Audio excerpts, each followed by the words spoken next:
The views and opinions expressed by participants in the following public affairs program do not necessarily reflect the position or beliefs of WDEF or its staff.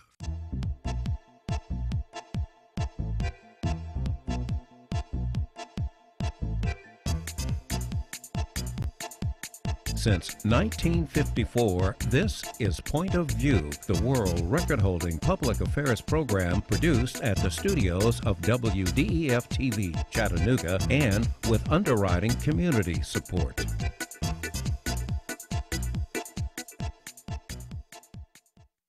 Hi, I'm Mark West, co-host for this edition of Point of View. You know, if you've been awake the last several weeks, you're very familiar with the fact that a property tax increase was just passed in our community. But what you may not be aware of is that while a tax increase is being given to most people, there were significant tax breaks that were given to wealthy developers and connected people over the last several years. Well, today, to talk with us about this subject, we have two elected officials. First, I want to welcome Councilman Chip Henderson with the City Council, and then also we have Commissioner Sabrina Smedley. I'm sorry, I almost used your last name, but also recently elected to Vice Chair. So welcome to both of you. Thank you. Good to be here. So let me ask both of you how you voted this last week, and tell us real quickly in maybe 30 seconds or so why you voted that way. Let's start with you, Ms. Councilman Henderson. So I voted in opposition to our budget and our tax increase on the city side recently. The people that I talked to, the folks that I talked to in District 1 made it very clear to me that they did not want me supporting a tax increase, and I was just really representing their wishes and their views. Okay. And share with us how you voted too. Well, I voted for the county tax increase. I voted yes. Okay. And the reason I did reach out to my constituents, and I can say I was surprised for the first time. The majority of the constituents I heard back from were in support of it. We are at a critical time in Hamilton County with the jail, with the schools. You know, the jail, I've talked to the Sheriff Hammond on several occasions. He was about to get mandated by a federal magistrate to shut the jail down. So we've had to take action. We haven't raised taxes in Hamilton County in 10 years. We haven't raised taxes for the schools in 12 years. And I think we were at a point where we were at a crossroads, as the mayor put it, and we needed more revenue in order to move things forward. You know, you mentioned you needed more revenue, and I mentioned at the outset that there was a program that's fairly controversial in our community called the pilot program. Right. It's a tax break program that's given to, I call them wealthy developers, businessmen, and even in one case an elected official, former mayor. And so over the last number of years, those tax breaks have amounted to about $300 to $400 million, about $20 million a year. So when you talk about tax breaks for, tax increases for the masses, how do you reconcile that with tax breaks for these wealthy elite? Commissioner? Well, Councilman Henderson? So let me be very clear about one thing. Sure. I never voted for a pilot for new development in Chattanooga. I feel like our economy is booming right now. I think we're doing very well economically. I did vote for redevelopment many times where we had dilapidated buildings or where we had vacant buildings where I thought it could be put back onto the tax rolls and generate some tax revenue is when I would support those pilots. Okay, and Commissioner? I think it's a great question and a fair question that you're asking, Mark. I too probably feel quite like Councilman Chip does here about the pilot program. I'm no fan of them, and as you know, I voted against some and for some. And those that I have supported, it's because I felt like in a development situation, the developer had to be taking on significant risk. I remember one I supported, that was a development project. It was a 100-year-old building that had been in bankruptcy for 10 years, and no one would touch it. And I think that because of that project moving forward, it has kind of spurred more growth, and now you can go downtown and things are booming, which I think is good for our community as a whole. Also, as far as from the economic side of it, some of the pilots, thank goodness I haven't had a lot come before me, but those that create significant jobs and give opportunity for individuals to have a fair paying job, those are ones I think I would be more open to supporting. But I'm no fan of the pilots either. If I had it my way, we wouldn't have another one come before us on the county commission. So, you know, I've been following these pilots for quite some time now, and I see that they're generally approved by your fellow commissioners and councilmen and women. So, do you think that those approvals that have, you know, represented tens of millions of dollars, do you think that they are impacting somewhat the fact that we now need a tax increase? Do you think that's the case, Commissioner? Not really. I really don't think so. Because where we're at in the county, and I can't speak for the city, we didn't get here overnight, and I don't think, and the mayor has conveyed, it's not due to pilots. I mean, because I've asked those questions when pilots have come before us. But I honestly think that in the county, the reason we're where we're at is because we've not had additional revenues nor any type of tax increase in 10 and 12 years. And I feel like that's why we're to the point we are. I just feel like things have been neglected for some time. And I hate that it's fallen on us. And Councilman, what do you think? Well, I think a lot of it goes back to 08 and 09 when we did experience a significant economic downturn. One of the things that we have seen on the city side is our pension funds, the significant amount of contribution that we've had to make to those. The Fire and Police Pension Fund took a dramatic hit in 08 and 09, which really put the city behind the 8 ball in funding to making sure that that fund was viable and it was healthy. We have since had to sort of, if you will, play makeup ever since then. In fact, part of the $5 million increase that we had was due to the Fire and Police Pension Fund. It sounds to me like you might be in favor of this tax increase. Are you justifying it? Could that be the case? Well, I'm obviously not in favor of the tax increase, and I think there are things that we could have cut that would have prevented a tax increase. However, I'm not saying that we didn't have, and when I ran this last campaign, I brought out many times that this budget was going to present many challenges that we would have to tackle.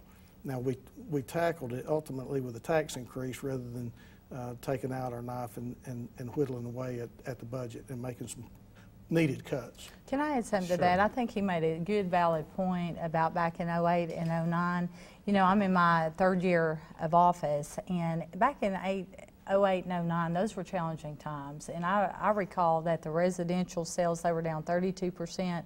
Commercial sales were down 65% during that time. So I can see how that the pilot program was probably a necessary evil, if you will, to probably lure some businesses here that otherwise we wouldn't have gotten.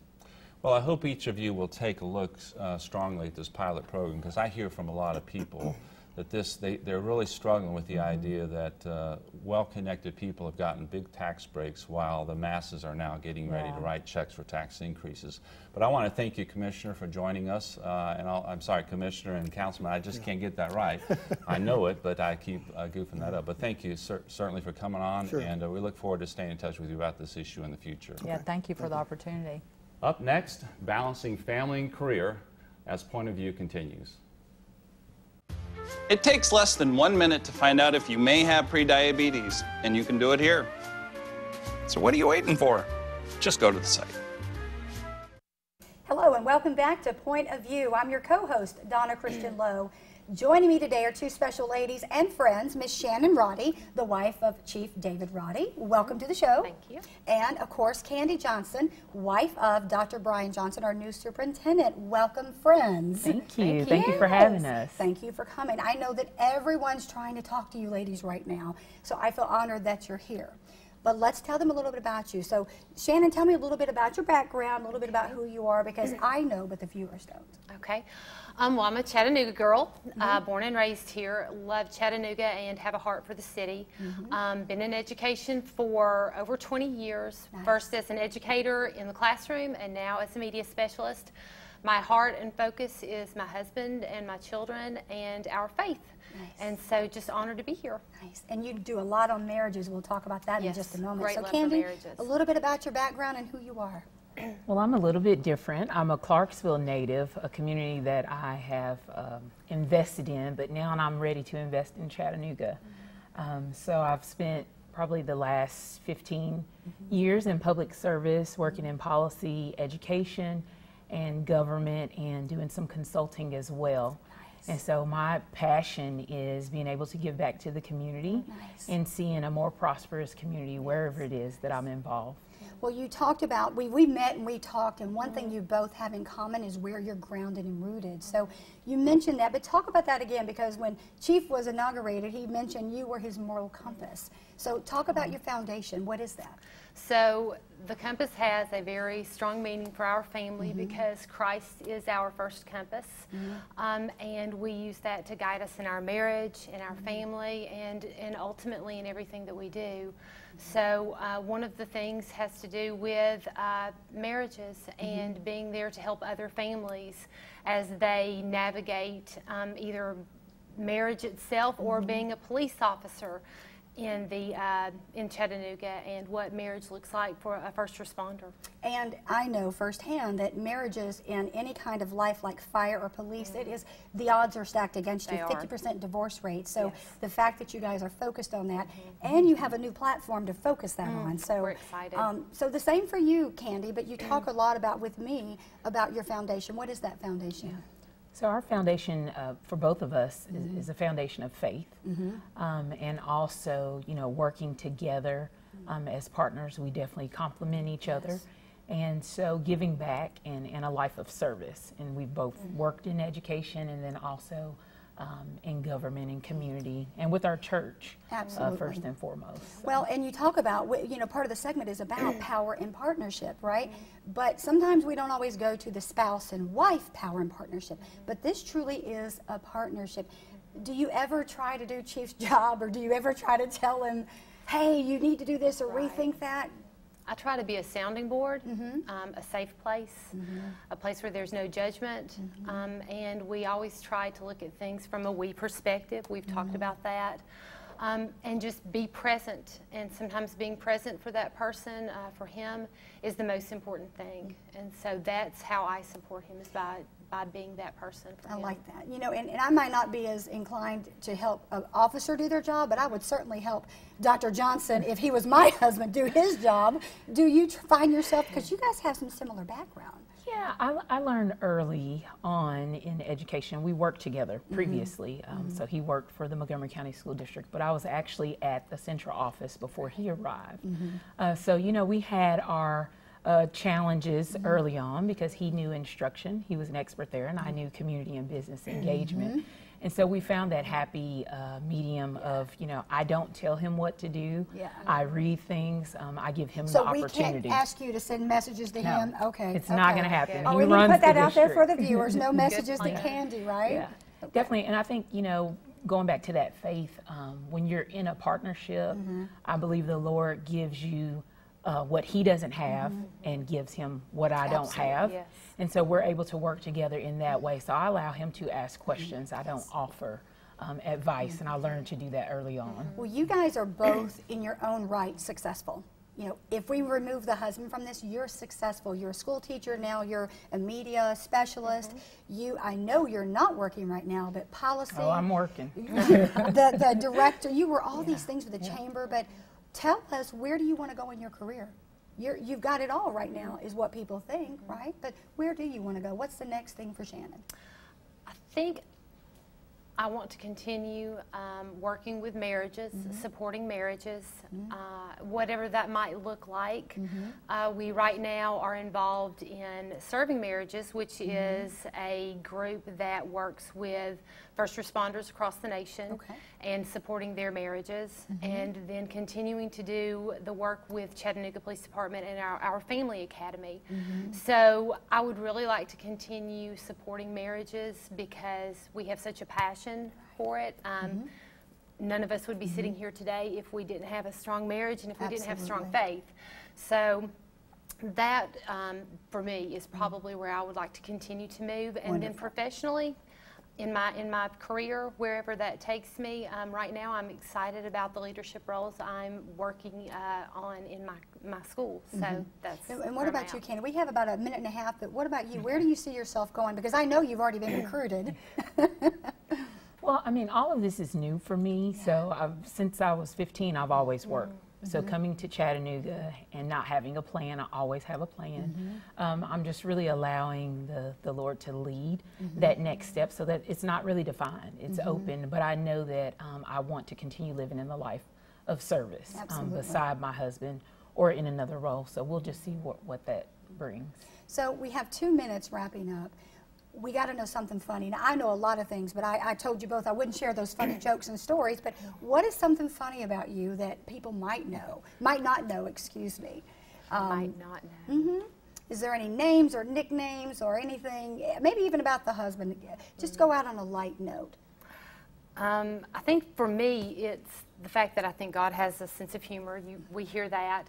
I said years ago I would never marry a police officer. Actually, I said I'd never date a police officer, and God saw fit to put me with a police officer. And so I think that that's probably one of the best stories for me, because I had a plan, and my plan is not exactly how it turned out, but wow, what a great ride it's been. And Candy, I know we don't have a lot of time left, but one thing you'd like to leave our viewers with, something about yourself. I definitely think that as a woman, when people consider you a power couple, one person doesn't necessarily have to step back for the other person to shine. God gives both of you an opportunity to shine through that other person. So it's always a season for each partner. So sometimes when you feel like you're taking a step back, maybe from career, it's not really you're taking a step back, it's you're allowing the other partner to do what that calling is, and then the Lord is going to make room for you well, meekness to do what you do. And humility and submission does not mean that you're weak. Absolutely. Right? It doesn't mean that. So, ladies, I wish we had 20 or 30 more minutes to talk and share you with the viewers. You've been phenomenal. I hope this has given the community just a little glimpse of who you are. And if they want to connect with you, I know you're on social media, but we're not going to do that because you guys have even set some boundaries there. So I hope that you find yourselves in the community welcomed and appreciated, because we do. So we thank you both. Thank you. Thank you to Chattanooga for welcoming us. So who's watching the educational system today? That and more when Point of View continues. You taught him how to hit a baseball, how to hit a receiver. You even taught him how to hit the open man. But how much time have you spent teaching him what not to hit?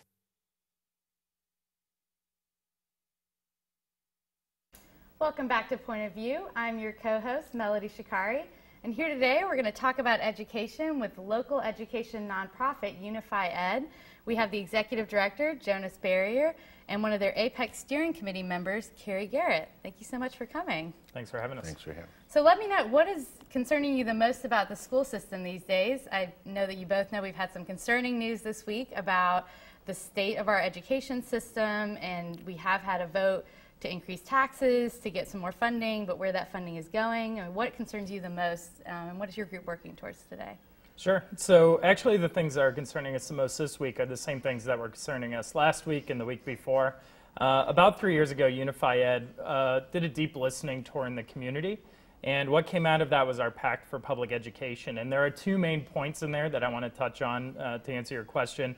The first of which is prioritize funding for public education, and the second is equity for all students.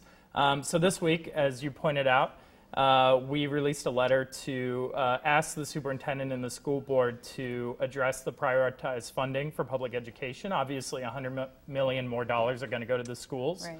And we asked for a multi-year capital plan to address those needs. On the equity piece, we launched about a month ago our APEX project. It stands for Action Plan for Educational Excellence. And the hope is that we'll be able to get all children in Hamilton County to the APEX together. So tell me, when you talk about before the APEX project, when it comes to equity, what are you guys going for? Are you trying to get students to the same level? Where is that level on the spectrum? Yeah, I think a lot of people think about equity as bringing, these kids down to bring these kids up and everyone being equal. Equal is not the same as equity. What equity means is providing the supports that every child needs to succeed to get everyone to the very top. So how do we close that achievement gap at the top where all students are reaching their maximum potential? That's what we're trying to identify, and that's what we're trying to figure out what the solutions are for Hamilton County. Right, and you mentioned the APEX project, and we have Carrie here, who is a member of the steering committee. Tell us a little bit about what you'll be doing in the next couple of months. Well, the steering committee is made up of a diverse group of people from the community, 3 people from each district. So we'll be going around and having meetings with the community and getting feedback from the community about what they feel is important for education and how we can resolve some of the things that we have to deal with in education. That's great. And I know there was an application process. So what really inspired you to apply for to be on the steering committee in the first place? One of my favorite quotes is from Thomas Jefferson. He said, if a nation expects to be ignorant and free, it expects to be something that never was and will never be. So I think education is the tool to fight against ignorance and to fight against the things that we have in the society to make it a better society. So I'm a retired teacher, and so I have a vested interest. I think, although I think most citizens have a vested interest in that, the future of our society is tied up in children. Right. And what is Unify Ed looking to get out of the APEX project, and over the next couple of months, what is it going to look like in the community? So we're going to be working with our 27-member steering committee, of which Carrie is a member, to identify what it is their networks are seeing as far as equity issues all around the county. We're specific to find 3 per county commission district because we really want to reach into every corner of the county and identify what the issues are that every student and every school is facing throughout the county. Then Carrie's going to work with our team to identify, Carrie and his colleagues are going to work with our team to identify what's going on around the nation, around the state of Tennessee, that other districts are working towards fixing these issues. They're then going to merge what Hamilton County residents say they want to put together with best practice and create a set of policies that are specific to how we can address these problems in Hamilton County. Great. And what is the timeline? So that research process, that's going to go over the next couple of months. And then what are your plans at the end of that process? Is there something that gets released? You know, are people going to listen to you? I know you're an education nonprofit, so you are not necessarily within the central office at the school system. Yeah, so we're going to be releasing the project sometime around February 1st. And we're going to put out a policy platform at that time. And at that point, we're going to ask the school board and the county commission to consider and to pass that as resolutions into their policy. So we're going to be releasing a policy platform that everyone can read, and they're also going to be able to digest our broad swaths of data. So how did we reach these conclusions? We're going to release that to the community as well. So they're going to be able to see which process we underwent to get there, and then what the end result was. And we're going to ask the county to consider putting that into policy.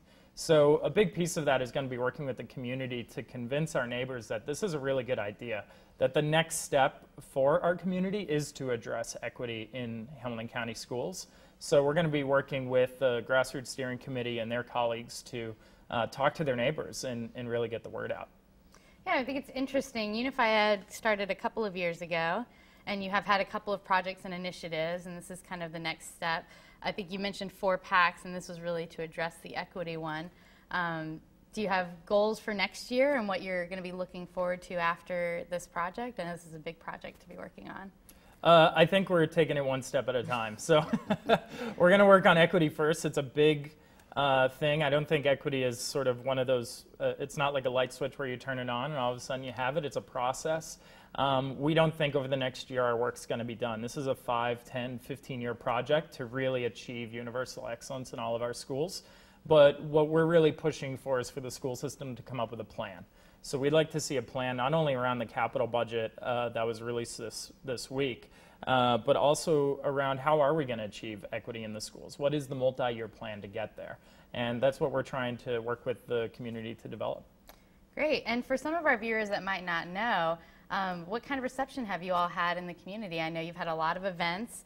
Most of them are public and I think can be accessed online and through your website, but what kind of response are you getting from folks about what you guys are doing? We got about 140 people to apply to be on our steering committee of 27 folks. So we're getting huge amount of interest from all over the county. We had a really hard time cutting down to who would be the best members of the steering committee because there was an overwhelming number of excellent applicants. And we're having Ed Talks. The schedule can be found on our website. And we're getting a whole bunch of people to come out and make their voice heard. So we're hoping to get thousands of points of view from all around Hamilton County, and I don't think we're going to have a hard time reaching that number because the response has been overwhelming. Well, that's great, and congratulations, Carrie, for getting through that process because it didn't seem like an easy shoe-in appointment. You had your first meeting, I forgot what the name of it was called, but like an entry meeting. Steering committee meeting, yeah. Yes, how was it? What did you feel after you had that meeting? Actually, the steering committee got together and had dinner. Oh, wow. And so it was good to share stories and get to learn a little bit more about the people I'm going to be working with on the committee. Sounds like you're excited to get a diverse group. Well, that's great. How can people stay involved in what you all are doing, and where can they get more information? They can check out our website. There's a bunch of ways to get involved. One is to either host or attend an Ed Talk. This is the community's opportunity to put their mark on this policy. We really want to get as many people as possible in Hamilton County to say what they're seeing in their corner of the community as well as what they think the solutions are. The other piece is to come to one of our workshops. So we have 3 workshops right now we'd love to invite the entire community to. One is on what is equity? What does that word mean? How do we see it within the world that we're in? The second is around the history of education in Hamilton County, and the third is around skills on how to talk to your neighbors. Great. So they can come to our website. Fantastic, and that's unified.org. unifi-ed.org. Great. Well, thank you all so much for coming. Thank you. The Booker T. Scruggs Memorial Concert on October 1st on the next Point of View. Closed captioning provided by the following. Funding for this program is brought to you by Barnett & Company, specializing in tax-efficient strategies for the preservation and distribution of family wealth, offering continuous investment management with a focus on long-term strategies. Areas of service include investment, estate, education, and retirement planning. Barnett & Company, the power of compound returns over time. More information can be found on the web at barnettandcompany.com.